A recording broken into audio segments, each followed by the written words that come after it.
Bentrovati telespettatori di Telerent 7 Gold, canale 15 del digitale terrestre. Riparte ufficialmente penalty e per iniziare abbiamo scelto una location totalmente diversa. Siamo a Castelbuono, presso il chiosco della Badia. Ci sarà un motivo particolare perché siamo qui, tra poco ve lo racconteremo, perché per iniziare la nostra puntata di penalty, subito la cartolina di Giampaolo Montineri.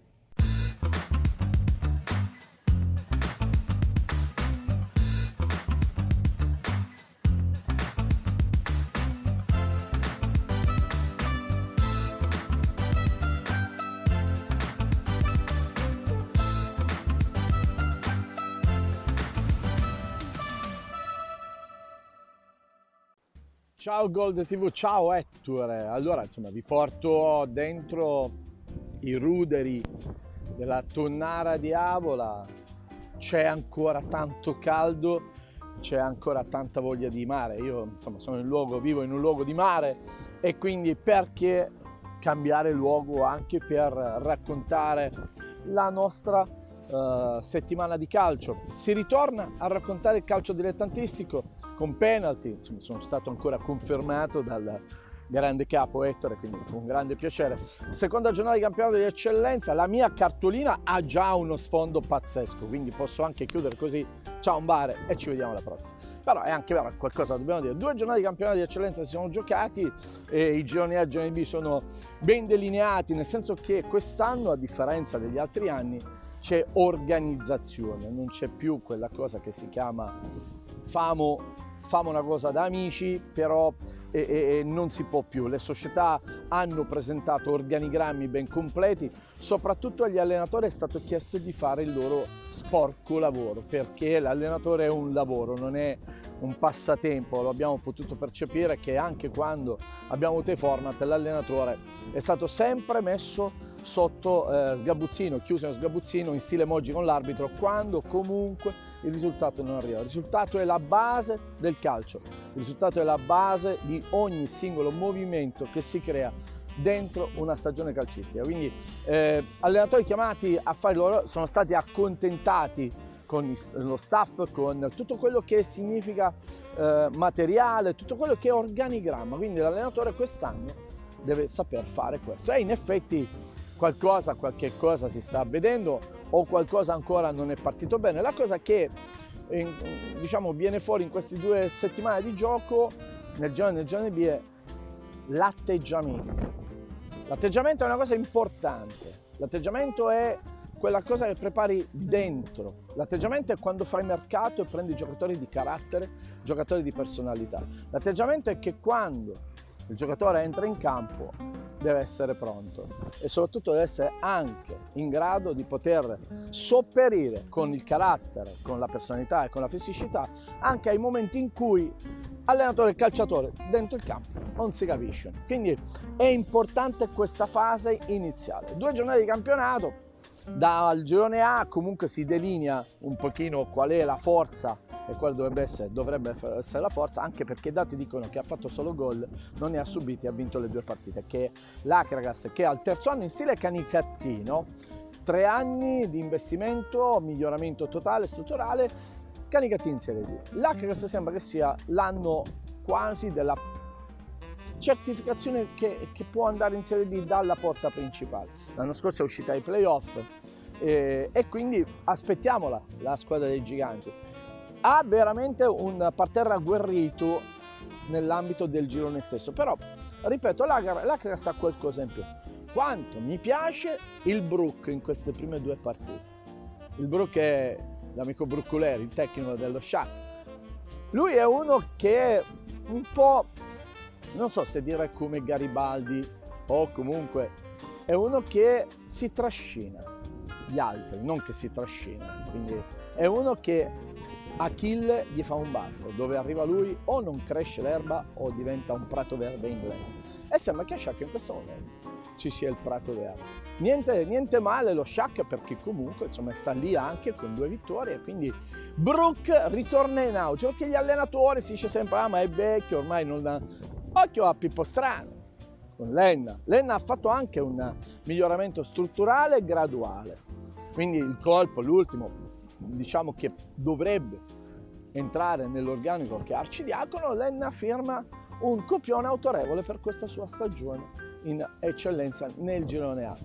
È arrabbiato sull'atteggiamento Sebi Catania della Leonfortese. Dice, caspita, cioè io da un po' che alleno, ma l'atteggiamento? Allora lì dobbiamo capire cosa c'è che non va nell'atteggiamento dei giocatori, cosa c'è che non va quando il giocatore è totalmente ombroso, mancata lettura, incapacità di comunicazione.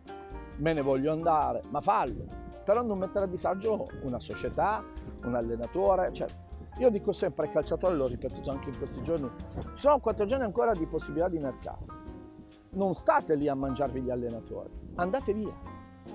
Lo so, il mese d'agosto è perché la preparazione, a proposito, ma che cosa avete fatto nel mese d'agosto?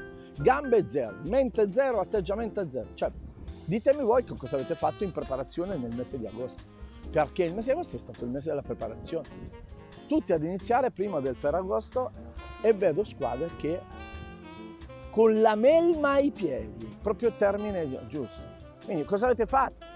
Vi siete radunati, vi siete parlati, avete cincischiato. La preparazione fisica è una cosa importante. Ognuno ha il suo modo di preparare, però se tu non sei d'accordo, non sei contento, sono due le cose. Parli, comunichi, trovi un feeling comunicativo con l'allenatore o la società, oppure te ne vai. Ora il problema è, me ne vado a settembre, adesso non prendo quelli di agosto e quelli di settembre, o rimango, cincischio, mugugno e aspetto il 15 ottobre per il primo stipendio per capire se mi pagano o meno.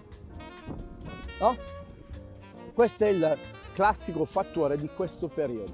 E ripeto, l'altro aspetto un po' importante, ve lo dico dopo aver parlato del girone B. Girone B, ci si gioca alle mazze di carte. Noi siamo rimasti sconcertati dalla Nebros che prende 5 gol nella casa del Cigno a Santa Croce. Non riusciamo, ancora oggi non abbiamo capito come ha fatto a vincere col Siracusa e prendere 5 gol dal Santa Croce. Cioè non è qui il fatto dello sminuire o meno una squadra o l'altra, cioè è stato il Siracusa che ha fatto una partita di merda là e il Nebros che ha fatto una partita di merda a Santa Croce, perché è come se non volevano nemmeno andare in trasferta. E allora che fa? Il Nebros la dobbiamo vivere soltanto come una squadra che gioca in casa in un certo modo? È vero che è totalmente cambiata, ma a Ancione, a Gatto, cioè non sono giocatori che non sanno cosa significa andare in campo nel momento in cui entri in campo. Siamo rimasti un po' scioccati. La vittoria del Siracusa, ma che senso ha? Il silenzio stampa alla seconda giornata. Siamo ovunque. Non ci può essere il silenzio stampa alla seconda giornata. Caro Gaspare Violante del Consiglio, che senso ha? Cioè, sei una neopromossa e mi fai il silenzio stampa? Non c'è bisogno, sai anche magari qual è il motivo, ti chiudi a riccio e ne parli. Però, che è sto silenzio stampa? Ma che è? Oggi nel mondo dei social, nel mondo silenzio stampa. Ah va, dai, aprite i canali. È importante avere la fiducia dell'utente che ti segue quotidianamente, Gaspare. Gaspare perché lo conosco personalmente, di lui che è l'allenatore. Quindi questo. Allora, l'aspetto qual è? Ci sono molte squadre ancora che non hanno fatto gol e non hanno fatto punti. Quindi questa cosa incide. Per assurdo ci sono ancora molti transfer, perché ci sono molti ragazzi che aspettano il transfer e non sono ancora arrivati, molti comunitari. Perché il campionato di Serie B che non è iniziato ha creato un danno pazzesco nei trasferimenti. Non essendoci la Serie D aperta, non ci sono gli scontenti, non puoi fare attività di trasferimento. E questa cosa ha creato caos e sconquasso nell'eccellenza. La Serie D gioca la prima partita il giorno 18 e quindi adesso cosa succederà? Caccia agli svincolati a distanza di qualche giorno, per poter accedere a qualche miglioramento, per prendere qualche ragazzo del territorio, perché i comunitari hanno delle difficoltà, soprattutto la parte sudamericana, non è facile poi sistemarne le carte, quindi, e comunque anche molti ragazzi francesi che arrivano hanno difficoltà di transfer, perché gli stati, ognuno ha il proprio io, il proprio ego, la propria identità, il proprio modus operandi e regolamento. Quindi molte squadre a 0 punti. Il giorno 18 è la terza giornata di campionato, poi ci si ferma per le elezioni nazionali e allora lì si capirà in quella settimana, perché si prenderà il 2 ottobre, in quelle settimane cosa succederà nelle società? Difenderanno ancora lo status dell'allenatore in caso di risultati continuativi negativi? O metteranno e azzereranno gli scontenti e vedranno di avere un organico compatto nell'idea? L'atteggiamento. Mi immagino che gli allenatori non facciano allenamenti di richiamo, non ha senso, però di sicuro magari mettere assieme alcuni giocatori che non sono in condizione, che stanno recuperando da qualche lavoro pesante fisico, perché ci sta. Non ci sono più quei momenti di blocco, campionati o meno. Ci sono dei dati pazzeschi sugli investimenti delle società di eccellenza. Però, dai, mi conservo la pezza al momento opportuno, non è che possiamo buttare tutto subito. Quindi, sabato ci sono degli anticipi interessanti, soprattutto nel girone B. C'è un Santa Croce Siracusa che fa vibrare, così come il Real Siracusa giocherà in casa. Quindi, anticipi di eccellenza interessanti nel girone A e nel girone B. Ma dalla prossima settimana la mia cartolina sarà sulla Serie D e perciò è una grande responsabilità, ma allo stesso tempo un percorso inebriante. Io cercherò sempre dei luoghi in cui la cartolina abbia uno sfondo. Ciao dal Monti!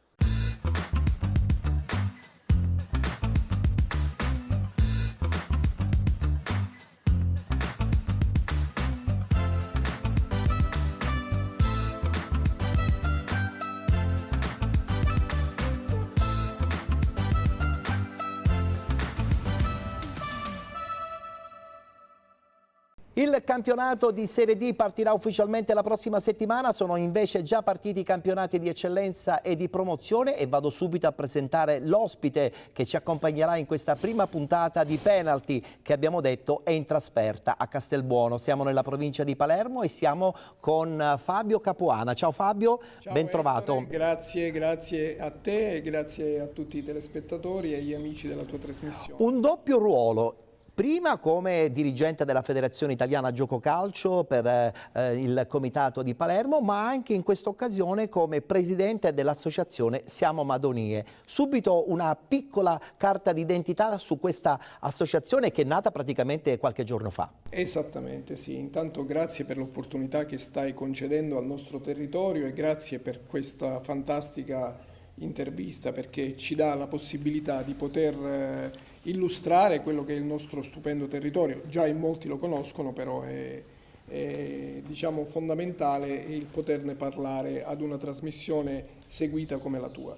La nostra associazione nasce dall'idea di molti imprenditori da diverse diciamo, entità di molti comuni delle Madonie che hanno in mente di voler esportare quello che è il prodotto del nostro territorio, ma non prodotto in termini commerciali, ma prodotto in termini culturali e in termini artistici. E anche sportivi, oserei dire. Ovviamente, perché questa associazione culturale si prefigge diversi scopi, non solo culturali, manifestazioni, sfilate artistiche, manifestazioni di natura musicale, ma anche manifestazioni di natura sportiva. Infatti abbiamo diverse idee che metteremo in atto a breve. Il tutto per cosa? Per poter illustrare le tantissime peculiarità di natura artistica, ma soprattutto di natura come dire, specifica del nostro territorio e poter risaltare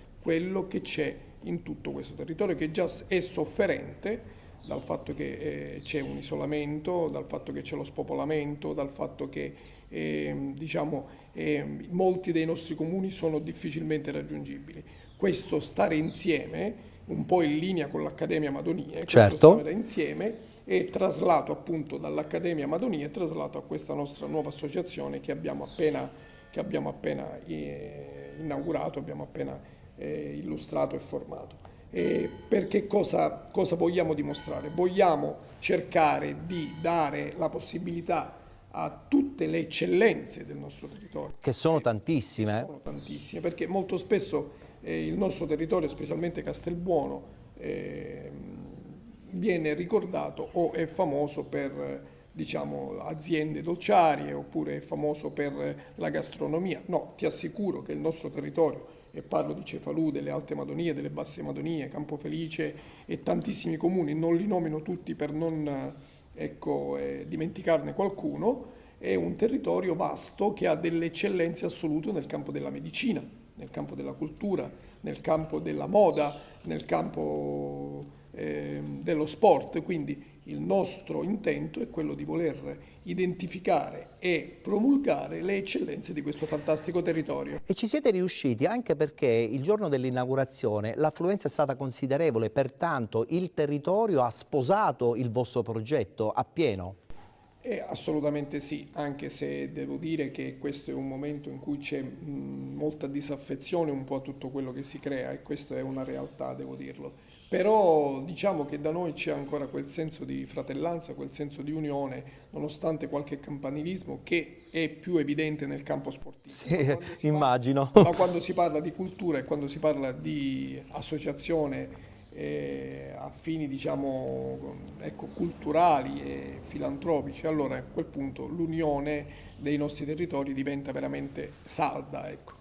È partita dunque questa associazione delle Madonie, ma è partito anche praticamente il mondo del calcio dilettantistico. Siamo già giunti alla seconda giornata sia nel campionato di eccellenza che di promozione. Settimana prossima partirà il campionato di Serie D. Ecco, in federazione, così per cambiare anche un po' argomento, che stagione state preparando a vivere?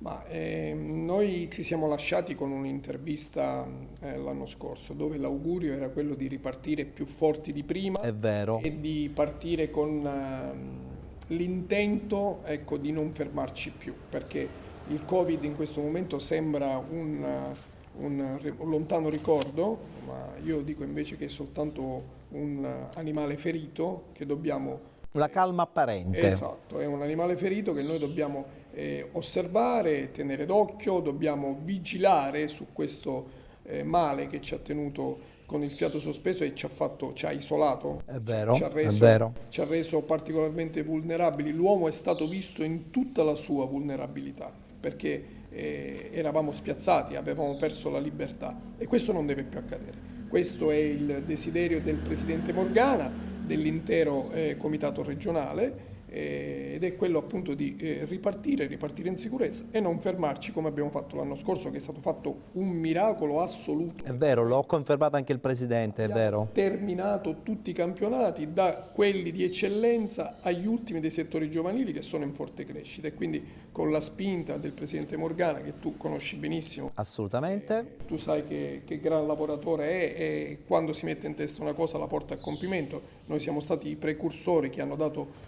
o meglio il Presidente Morgana è stato il precursore che ha dato l'obbligatorietà del tampone per poter giocare e successivamente del vaccino, anche quando in altre regioni era facoltativo. È vero, è vero. Questo per poter ripartire e non fermarci. Ripartirà il campionato di Serie D con l'arrivo anche della corazzata Catania SSD. Ecco, in federazione sembra strano pensare di convivere con una forza imprenditoriale importante come quella di Catania. Sì, il Presidente mi sembra ripetitivo, ma io ho assistito a una sua conferenza di presentazione dove mi sono state poste alcune domande sul Catania Calcio. Lui ha risposto in maniera, diciamo, glaciale ma molto sintetica. Vi ricordo che la Serie D non è di competenza del nostro comitato, ma è del comitato, diciamo, interregionale che si occupa della Serie D, quindi di Calabria, Campania. E quindi, diciamo, è abbiamo l'augurio che il Catania torni al più presto, Prima possibile ai palcoscenici che spettano a una città come Catania.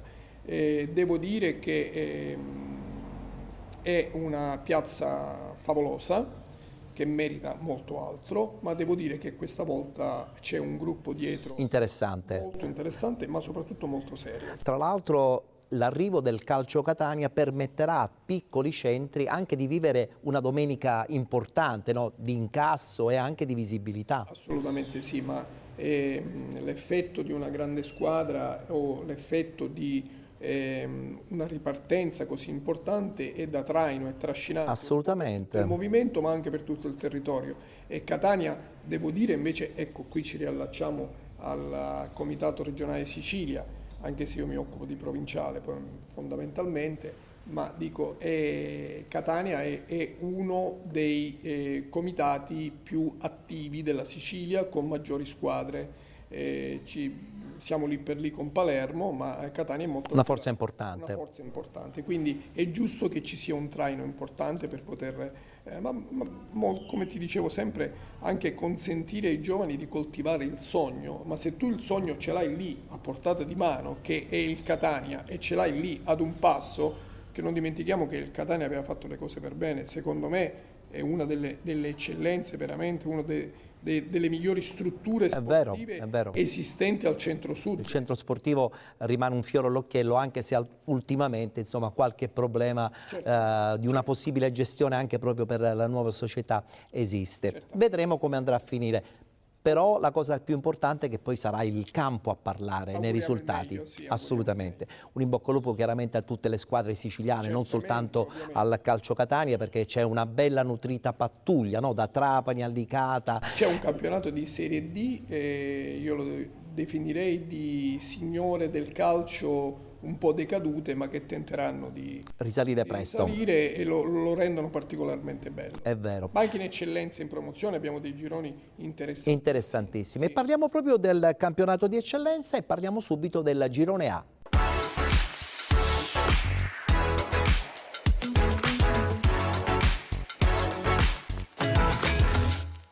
Si è giocata la seconda giornata di andata, domenica 11 settembre, questi risultati. Cus Palermo batte Nuova Città di Gela 4-2, Don Carlo Misilmeri Mazzarese.2 0-0, Enna Calcio batte Castellammare 3-1, Acragas batte Mazzara Calcio 4-0, Profavara batte Resultana San Lorenzo 1-0, Unitas Sciacca batte Casteldaccia 3-1, Leonfortese Parmonval 0-0, si recupera giorno 21 di settembre la partita tra Nissa e Oratorio San Ciro e San Giorgio. In testa abbiamo in questo girone l'Acragas con il Cus Palermo e l'Unitas Sciacca con 6 punti, Enna Calcio, Don Carlo Misilmeri e Parmonval 4 punti, 3 punti per Casteldaccia e Profavara, 2 punti per la Mazzarese.2, 1 punto per Oratorio San Ciro e San Giorgio insieme al Mazzara e alla Leonfortese con 0 punti, Resultana San Lorenzo, Nuova Città di Gela, Nissa FC e Castellammare. Si ritorna in campo chiaramente domenica prossima, guardiamo subito il tabellino degli incontri. Cus Palermo Unitas Sciacca, Castellammare Don Carlo Misilmeri, Parmonval Mazzara Calcio, Acragas 2018 Nissa FC, Nuova Città di Gela Enna Calcio, Oratorio San Ciro e San Giorgio Casteldaccia, Profavara Leonfortese ed infine Mazzarese.2 Resultana San Lorenzo. Partiamo da questo Acragas che sembrerebbe assolutamente la squadra imbattibile, soprattutto per il campionato di eccellenza. Agrigento merita ampiamente un palcoscenico importante. Stesso discorso che dicevamo prima per la Serie D, anche in eccellenza, come ti avevo detto poc'anzi, ci sono delle assolute corazzate che sicuramente diranno la loro, ma la bellezza del calcio ci dice che abbiamo il Sud Tirolo in Serie B e quindi questo ci fa capire molte cose. Agli amici di Agrigento, così come a tutte le squadre di eccellenza, un ottimo campionato all'insegna della lealtà sportiva e soprattutto della correttezza. Anche perché l'Acragas lo scorso anno insomma, ha perso all'ultimo istante il treno per la Serie D e ci è dispiaciuta tantissimo questa cosa. Per intanto guardiamoci gli highlights. La vittoria fuori casa in un campo difficile come quello del Mazzara. La partita si è conclusa 4-0 per i ragazzi di Terranova.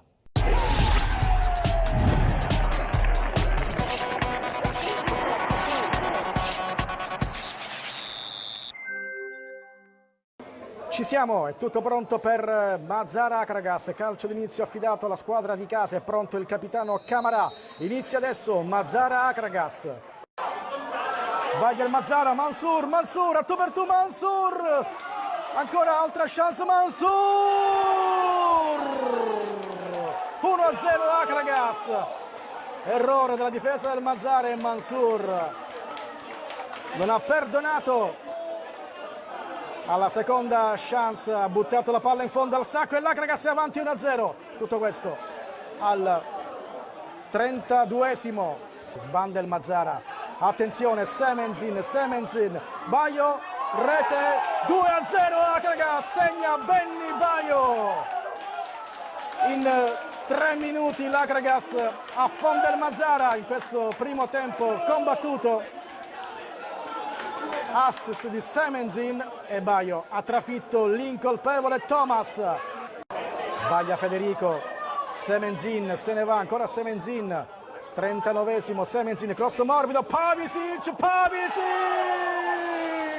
Pavisic e sono 3. Un'Akragas scatenata, gran calcio dei biancoazzurri, è partita tutta in discesa per l'Akragas di Terranova. 3-0 al 40° del primo tempo, segna anche Santiago Pavisic e Semenzin si conferma uomo assist. Scozzeri se ne va con una magia, Vitelli in zona tiro, Vitelli carica il sinistro, segna sempre lui, Francesco Vitelli. 4-0, l'Akragas cala il poker a Mazara del Vallo. Finisce qui la partita. Akragas devastante a Mazara del Vallo. La squadra di Terranova vince 4-0 dettando legge. Nel primo tempo hanno segnato Mansur, Baio e Pavisic, nella ripresa gol di Vitelli. Akragas che conquista la seconda vittoria di fila in campionato, si conferma in vetta alla classifica con 6 punti, 6 gol fatti e 0 subiti.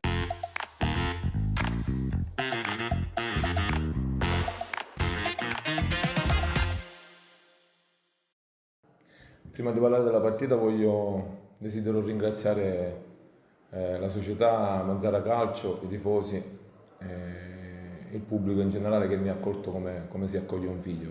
E questo volevo ricordarlo qui in sala stampa. Quando guarda la partita, i ragazzi hanno gestito bene la gara sin dall'inizio.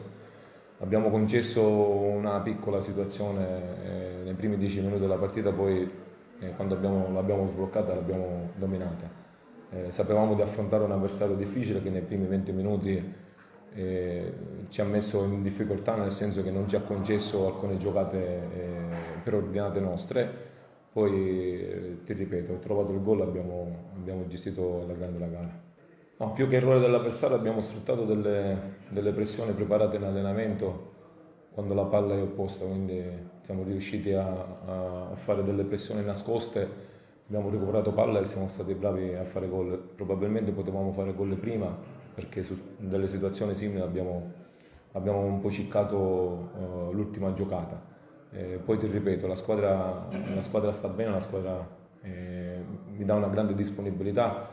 C'è gente che sa come si fa il calcio, ci sono ragazzi che stanno crescendo in maniera esponenziale, siamo sulla giusta strada. È chiaro che non mi sono piaciuti gli ultimi 10 minuti dove l'Akragas non si può permettere di abbassare la guardia. Una sconfitta meritata, noi sapevamo del valore della squadra avversaria, però non per questo in settimana non ci eravamo preparati per battagliare. Diciamo che per i primi 30 minuti, nonostante io riconosca la supremazia sia tattica che tecnica degli avversari, ci eravamo difesi abbastanza bene. Purtroppo gli errori nel calcio si pagano e noi abbiamo commesso 2 errori. Una squadra del genere non si possono regalare assolutamente 2 errori così. Faccio un plauso all'Akragas, veramente ha sciorinato un bel calcio.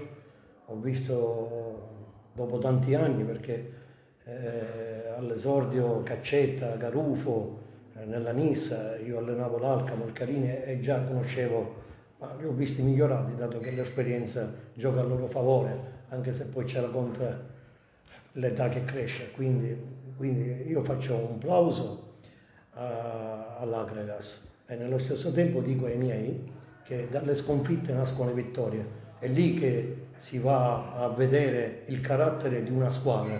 Io non voglio ricordare a tutta la tifoseria e a tutti quelli che ci stanno ascoltando che noi abbiamo costruito una squadra in fretta e furia. Sinceramente ancora non siamo ben amalgamati, non voglio alibi assolutamente, perché detto è stata strameritata la vittoria, al di là dei meriti ci sono stati meriti, però il nostro obiettivo è la salvezza. Ancora oggi non lo diciamo, soltanto una piccola cosa. Io dico che forse noi avremmo meritato qualcosa se la concentrazione e la tenacia, il furore agonistico sarebbe stato meglio di quello che abbiamo mostrato. Però nonostante ciò non demordiamo, andiamo avanti e cerchiamo di prendere spunto da questa sconfitta.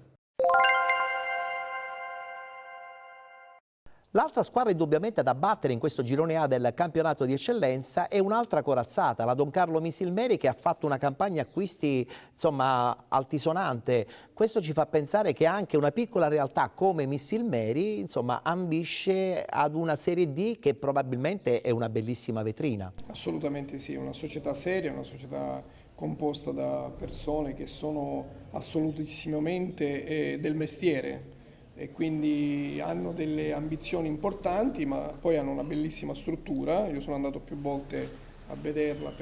Hanno anche un bel settore giovanile. Hanno un ottimo settore giovanile che è fondamentale, quindi hanno tutto il diritto di poter sperare nelle proprie velleità sportive, perché ci sono tutti i presupposti per fare bene. Guardiamoci gli highlights. La partita contro la Mazzarese punto 2 è finita 0-0.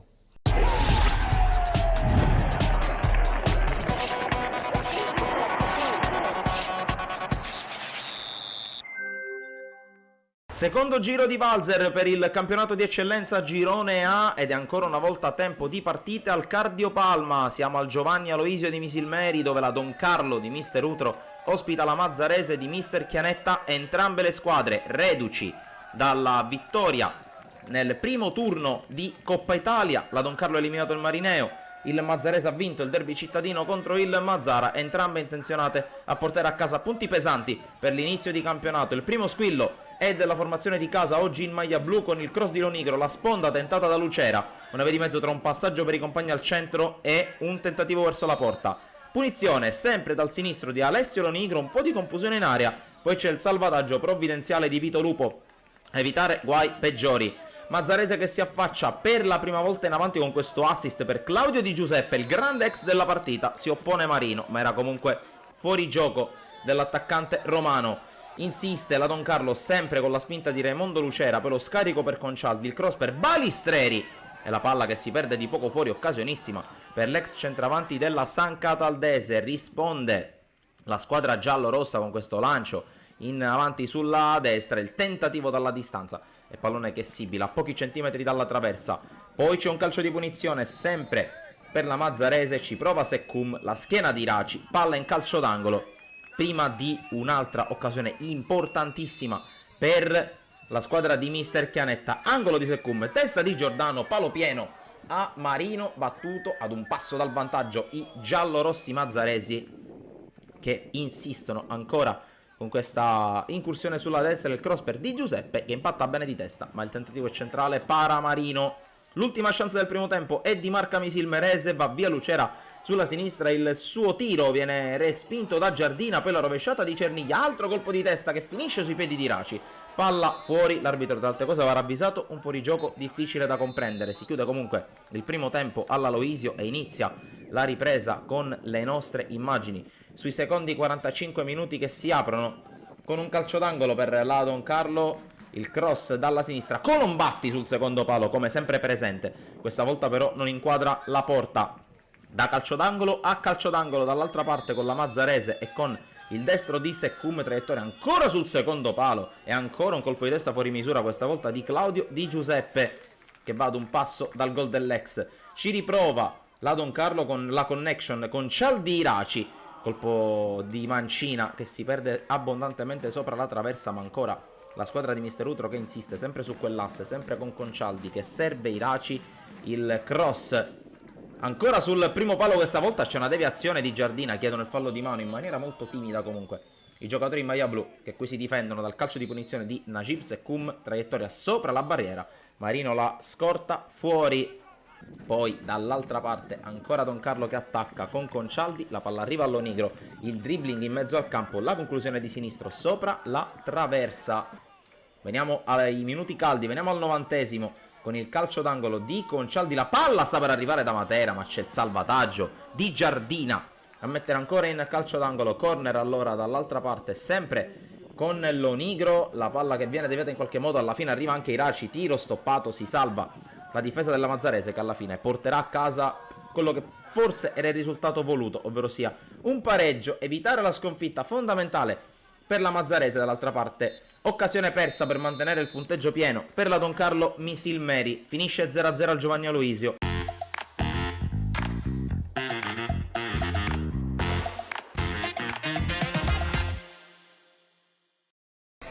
È una partita combattuta da due squadre molto organizzate, Misilmeri lo sapevamo, è una squadra forte pretendente alla vittoria finale. Comunque siamo stati per certi versi organizzati, bravi, abbiamo giocato da squadra, abbiamo avuto le nostre occasioni, però purtroppo se non facciamo gol non le vinciamo. È stata una partita combattuta, tosta, due squadre messe bene in campo, due moduli diversi, ma l'atteggiamento di entrambe le squadre è stato forte. Abbiamo giocato contro un'ottima squadra costruita per arrivare anche loro al traguardo finale. Si sapeva che i dettagli potevano fare la differenza, questo piccolo dettaglio non c'è stato né l'uno né dall'altro. Potevamo fare gol noi, potevano fare anche gol loro su qualche calcio piazzato. Noi abbiamo avuto una grandissima occasione con Balistreri su un calcio piazzato. La partita non si è sbloccata, è rimasta in bilico.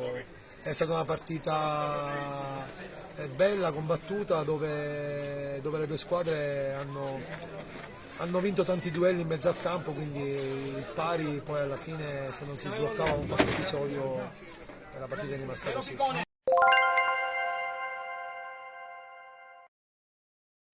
Ci fermiamo, pausa pubblicitaria, a tra poco.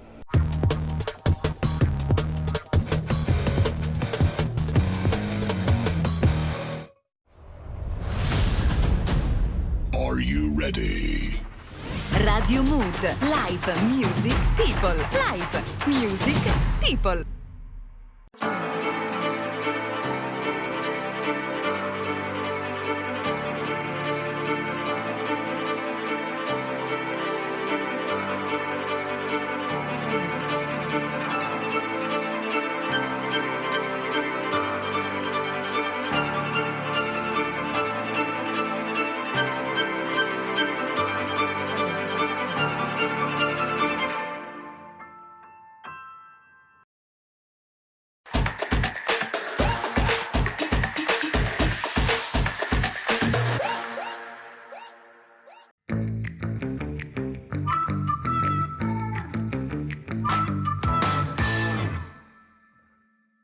Nella splendida location del chiosco della Badia di Castelbuono siamo con Fabio Capuana, presidente dell'associazione Siamo Madonie, e siamo anche qui per vivere questa prima puntata di Penalty, 12ª stagione. Anche noi insomma siamo diventati un po' grandicelli, raccontiamo il calcio dilettantistico ormai da 12 anni, credo che lo facciamo sempre con una linearità e con una semplicità che ci porta a successo, no? Perché la nostra visibilità credo che sia notevole e considerevole. Assolutamente sì, e non te lo dico per carineria, ma la semplicità e la linearità, ma anche l'essere asettici e la vostra, diciamo... Al di sopra delle parti, io dico sempre. Al di sopra delle parti è una caratteristica che vi fa che vi rende unici nel settore, quindi veramente complimenti, perché esserci per 12 anni di fila non è una cosa semplice con i tempi che... È vero, è vero.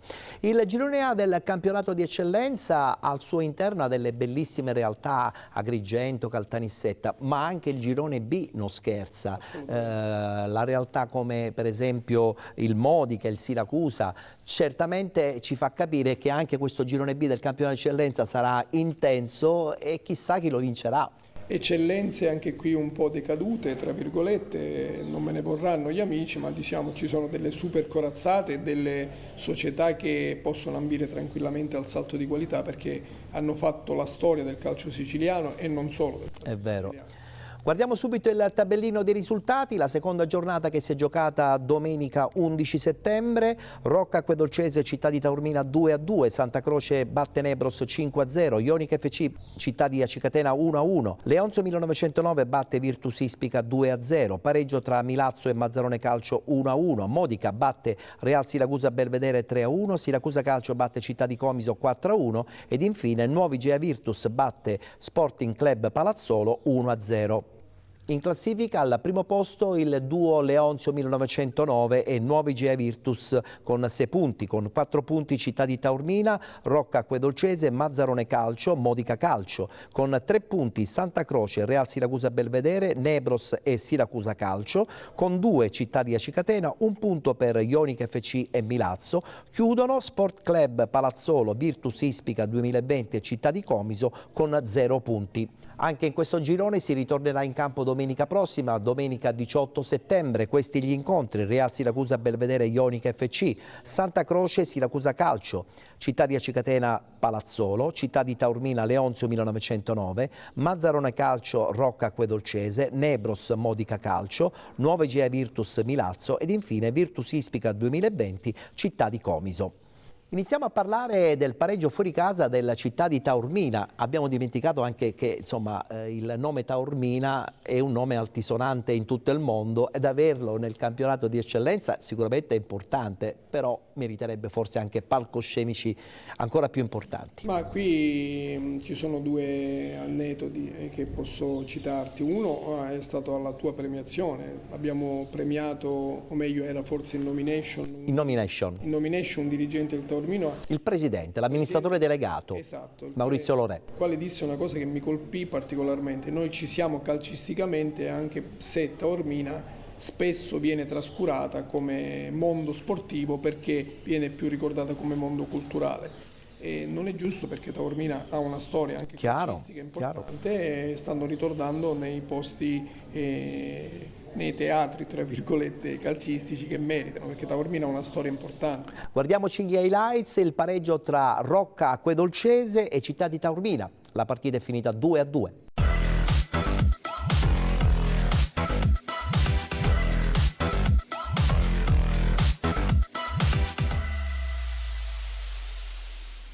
Siamo solo alla seconda giornata nel girone B di eccellenza, ma c'è già un match importante in programma in questo anticipo del sabato. Al Fresina di Sant'Agata Militello si affrontano Rocca Acquedolcese e Città di Taormina, una sfida che mette in palio il primato in classifica. Sì, questo calcio di punizione battuto proprio dall'ex Igea, poi il colpo di testa e la grande parata. Ancora Santino Biondo, prova ad accelerare. Poi finisce giù, lascia giocare per il vantaggio, parte il cross, pallone messo fuori al limite dell'area, prova a caricare il destro, parte la conclusione, il palo e la palla che finisce in porta, l'ha sbloccata il Città di Taormina, dovrebbe essere credo Lemura, proprio l'ultimo arrivato, saremo più precisi a breve. Può partire col mancino Ferragosto sul primo palo, era proprio Roberto Assenzio. È chiaro che il Città di Taormina dovrà in qualche modo risolvere però la questione campo di gioco, perché non è possibile che da 2 stagioni che non riesce a far vedere una partita al proprio pubblico. Intanto seguiamo qui Paolo Genovese, la botta, la parata del portiere, poi Peppe Mazzuff che liscia clamorosamente la possibilità di mettere il sigillo sull'1-1, il portiere Cirnigliaro protagonista al 23esimo. Vediamo se da lì proverà direttamente a calciare verso lo specchio della porta. Siamo intorno ai 30 metri abbondanti dalla porta difesa da Marco Caserta, che ne ha messi credo 2 in barriera. Parte Ferraù, va proprio in porta e Caserta che non rischia e manda il pallone in calcio d'angolo. Decide fino a questo momento il gol al 14esimo di Salvatore Lemura per la formazione allenata da Marco Coppa. E intanto è partita la ripresa col primo pallone. Assolutamente sì, proprio match winner domenica scorsa nella vittoria contro. Tanto qui attenzione, la conclusione, la palla che finisce in porta. Santino Biondo fa 2-0 per il Città di Taormina su un cross che sembrava che poteva essere controllato, ecco, diciamo, dalla difesa. Prova il cross che arriva adesso, Cangemi fermato. Poi c'è un tocco e arriva il calcio di rigore. Credo che ci sarà anche rosso diretto, suppongo, perché è stato proprio un gesto volontario. Parte con la sinistro, la parata del portiere. Non si lascia ipnotizzare il portiere Cirnigliaro, che riesce probabilmente con la gamba, col piede, a disinnescare. Qui Zingales, altro traversone, pallone che arriva. Cangemi prova ad andare sul destro, poi fa partire la conclusione, si distende ancora alla sua sinistra il portiere Cirnigliaro. Paolo Genovese, vediamo se cerca il cross direttamente in aria, così infatti va a chiamare in causa Armando Golli, il colpo di testa da parte di Longo, è tutto regolare, la riapre il Rocca Acquedolcese a 180 secondi dalla fine con l'ex Promende Tonino Longo che fa 1-2. Altri 5 minuti di speranza per la squadra di Francesco Palmeri. Anthony Genovese prova ad accentrarsi, va sul fondo, mette in mezzo, arriva il cross, poi la deviazione, l'autogol, il pareggio del Rocca Acquedolcese che l'ha rimessa in equilibrio, anche se in maniera fortunosa, ma ci ha creduto fino alla fine la squadra di Palmeri. E 2-2 alla Fresina. Ancora Golli, può servire centralmente Chidichimo, l'apertura per Anthony Genovese che poi qui è sfortunato, attenzione alla palla che stava quasi per finire in porta, non c'è più tempo, finisce 2-2 tra Rocca Acquedolcese e Città di Taormina. Altra blasonata di questo girone B del campionato di eccellenza è senz'altro la Leonzio 1909, nata dalle ceneri del Carlentini, no?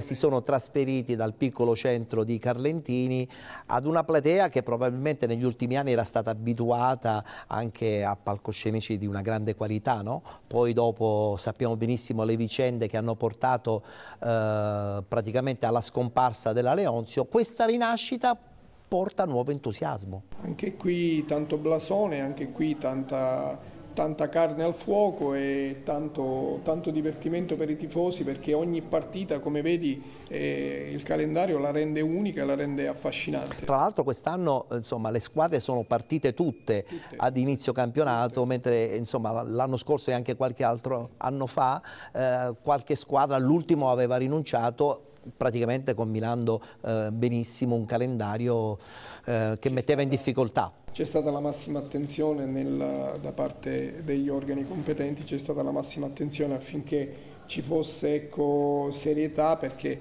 è giusto, perché molte volte è accaduto in passato e ne hanno pagato chi invece fa degli investimenti importanti, perché ci sono state squadre che a metà percorso, se non anche prima, si sono ritirate, andando ad inficiare e andando a falsare il campionato, e quindi questa è stata una piaga che per un po' di tempo ha disturbato questo stupendo campionato che è quello della Serie A siciliana, e quindi questa volta c'è stata una massima attenzione. E siamo sicuri che i risultati si vedranno con partite importanti e anche partite spettacolari, come ad esempio la partita che si è svolta a Milazzo tra Milazzo e Mazzarone Calcio. Milazzo ripescato, Mazzarone ripescato, tra l'altro un Mazzarone che aveva dominato il suo girone di promozione la scorsa stagione, poi all'ultima partita perde lo scontro contro il Modica, perde poi anche i successivi incontri dei playoff, e invece poi quest'anno forse anche per premiare una grande stagione lo vediamo ai nastri di partenza del campionato di eccellenza con un obiettivo importante: mantenere la categoria, che sarebbe già un grande successo. Assolutamente sì, evidentemente aveva i requisiti per poter ambire a questo ripescaggio e quindi si trova lì nel calcio, tra virgolette, sempre che conta. Che conta, è vero. Guardiamoci il servizio, pareggio tra Milazzo e Mazzarone Calcio, 1-1 il risultato finale.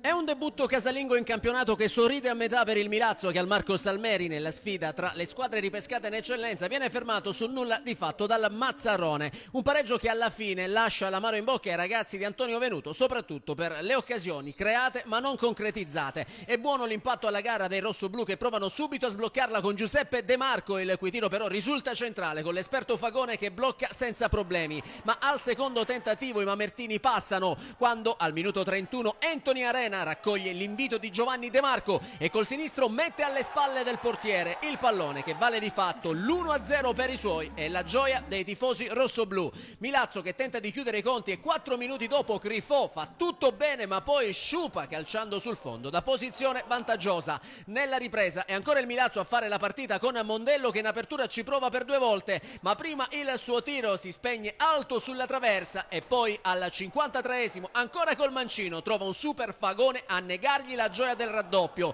Parata importante che tiene a galle sue, infatti al 63esimo gli ospiti acciuffano il pareggio quando il signor Alessi concede loro il calcio di rigore per l'intervento falloso di Insana su Tomasco. Dagli 11 metri Fassari respinge il tiro di Lo Giudice, ma nulla può sulla successiva ribattuta di Diame che rimette in parità la sfida, facendo così Milazzo 1, Mazzarone 1. A questo punto il Mazzarone prende coraggio e al minuto 75 la botta di Gomez da fuori non trova la porta per questioni di centimetri. Nel finale però il Milazzo tenta il tutto per tutto con Jantus che su punizione calcia di poco alto sulla traversa e Leo che al 93esimo non riesce a deviare in porta la punizione di Mondello. Finisce 1-1. Con questo pareggio il Milazzo lascia l'ultima posizione e si porta a quota un punto agganciando la Ionica. Mamertini che domenica saranno di scena a Barcellona nel derby contro la capolista IG Virtus, mentre il Mazzarone sale a quota 4 punti portandosi a 2 lunghezze dalla vetta.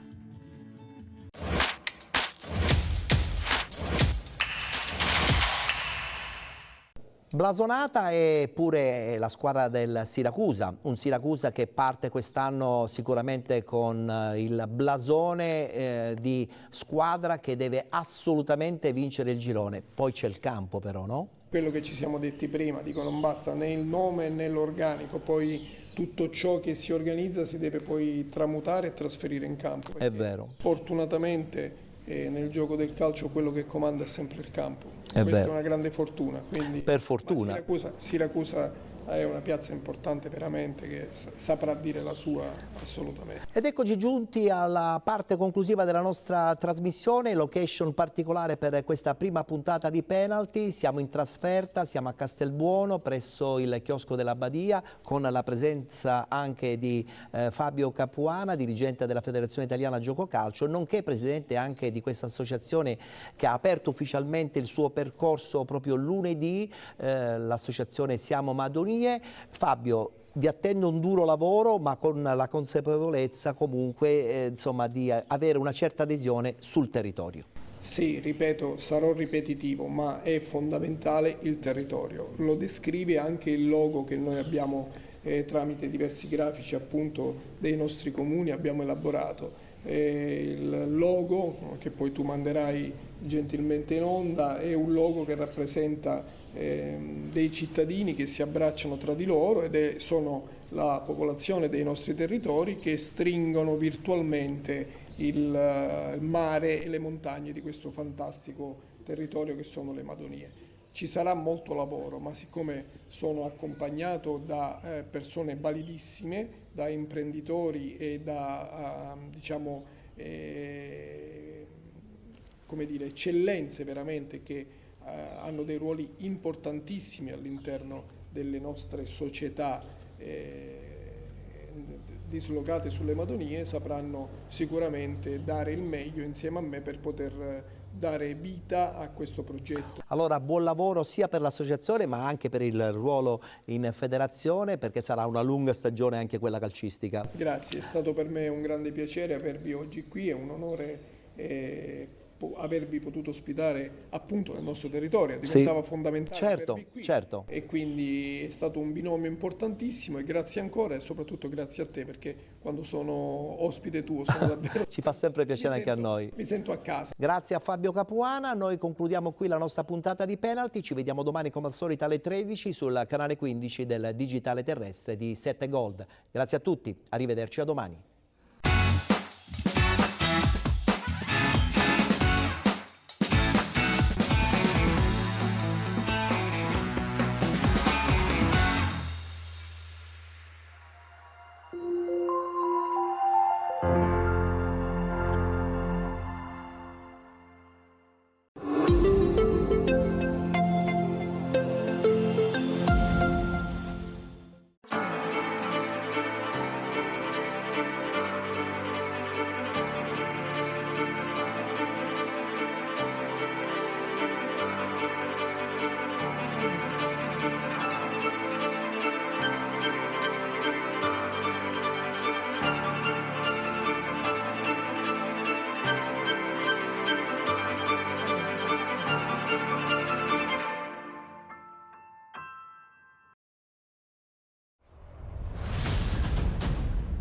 Are you ready? Radio Mood, live, music, people, live, music, people.